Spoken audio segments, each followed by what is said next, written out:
Nous allons nous intéresser à la distance à zéro. Alors pour comprendre cette notion, j'ai fait un petit schéma sur lequel on voit trois thermomètres.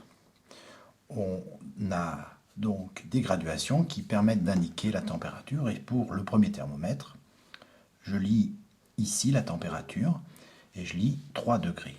La graduation, c'est 3 degrés Celsius. Pour le deuxième, la graduation est ici.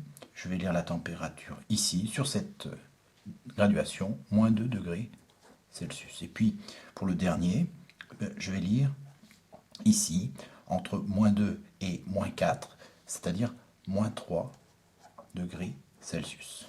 Alors, on constate que ces températures sont toutes les trois différentes.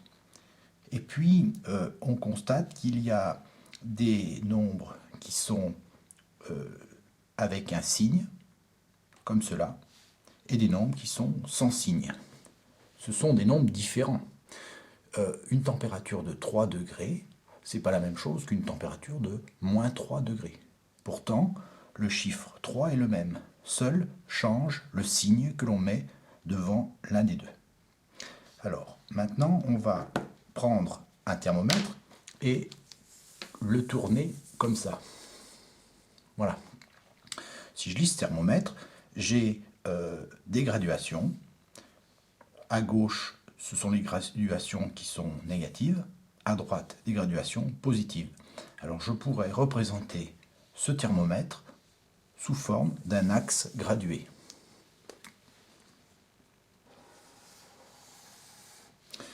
Les petites valeurs qui sont négatives sont ici, les grandes valeurs vont se trouver par là-bas. Je vais mettre une flèche qui m'indique le sens des valeurs croissantes. Et puis, sur le thermomètre, si vous avez bien regardé, ce nombre, 0, indique le partage entre les valeurs positives d'un côté et les valeurs négatives de l'autre. Sur mon axe, je vais mettre une graduation qui va séparer les deux.